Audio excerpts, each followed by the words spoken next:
Ensoftec has developed a series of videos for the selection and design of stormwater facilities for land disturbance projects. In this video, I shall show you the design of permeable pavements using SWMSOFTVA. Virginia DCR specification number 7 gives a complete description of these facilities, their performance and criteria for design, their feasibility and design applications, regional and special case design adaptations, their construction and maintenance. The pictures and tables shown here are from these specifications. Permeable pavement types include pervious concrete, porous asphalt, and permeable interlocking concrete pavers. They let filtering of stormwater through voids in the pavement surface to a stone reservoir below. This runoff is temporarily stored and/or infiltrated. If infiltration rates in the native soils permit, permeable pavement can be designed without an underdrain. This will enable full infiltration of runoff. In other cases, the filtered runoff is collected in an underdrain and returned to the storm drain system. A high groundwater table may cause runoff to pond at the bottom of the permeable pavement system. Therefore, a minimum vertical distance of 2 feet must be maintained between the bottom of the reservoir layer and the seasonal high water table. Table 7.1 gives the summary of stormwater functions provided by permeable pavements. You will notice that permeable pavements achieve a high degree of runoff volume reduction as well as nutrient removal. Table 7.3 gives permeable pavement design criteria. For Level 1 design, the contributing drainage area is the permeable pavement area and the upgradient parking, as long as the ratio of external contributing area to permeable pavement does not exceed 2:1. For Level 2 design, the contributing drainage area is limited to the permeable pavement area. Underdrains are recommended when there is a reasonable potential for infiltration rates to decrease over time, or when underlying native soils have an infiltration rate of less than ½ inch per hour. They can also be used to manage extreme storm events, to keep detained stormwater from backing up into the permeable pavement. Table 7.4 gives the 3 design scales for permeable pavement: microscale pavement, small-scale pavement, and large-scale pavement. The smallest scale is a microscale pavement. Small impervious surfaces, like small lots and redevelopment projects, can be converted to permeable pavements having a maximum total area of 1,000 square feet. Such pavements are designed to carry pedestrian and light vehicular traffic. Small-scale permeable pavements are provided for a maximum total area of 10,000 square feet of area. Such pavements are designed to carry occasional heavy vehicular traffic. Large-scale permeable pavement installations exceed 10,000 square feet in area, as within portions of a parking lot.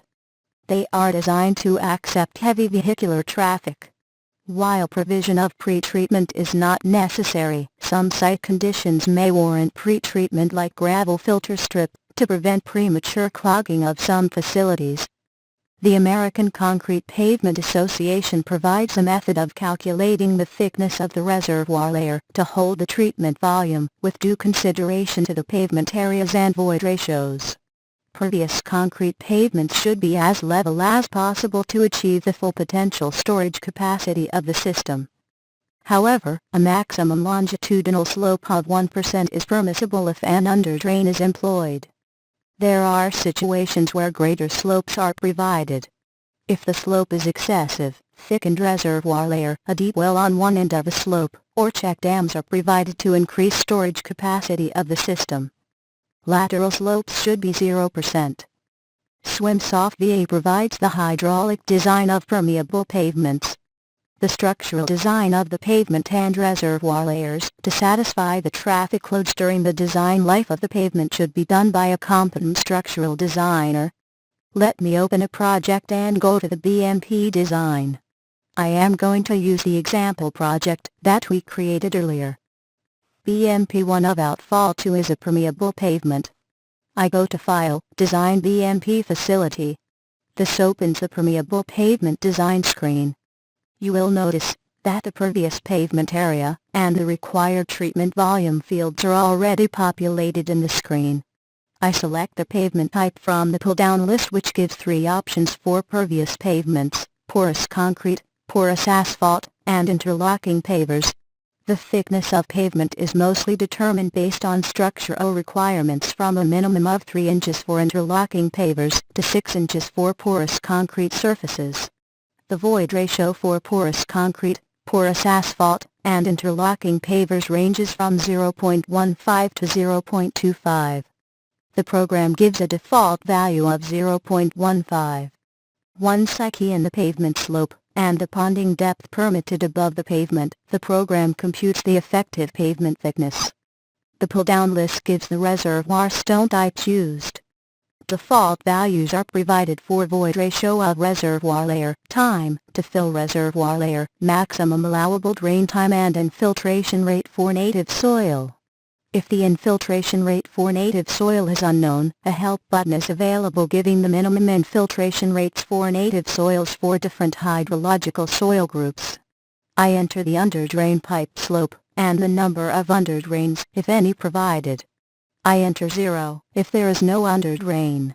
I enter the average depth of reservoir layer provided.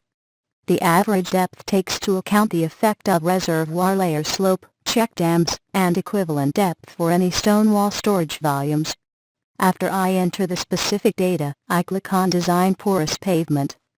The program calculates the effective volume provided and compares with the design treatment volume required. The remarks will show if the design is satisfactory or not. I go to the top menu bar and click on File, Save. This will save all the data including the results. I now go to the top menu bar and click on File, Print. The print report, which is in Excel format, gives the results of analysis. This completes the design of permeable pavements.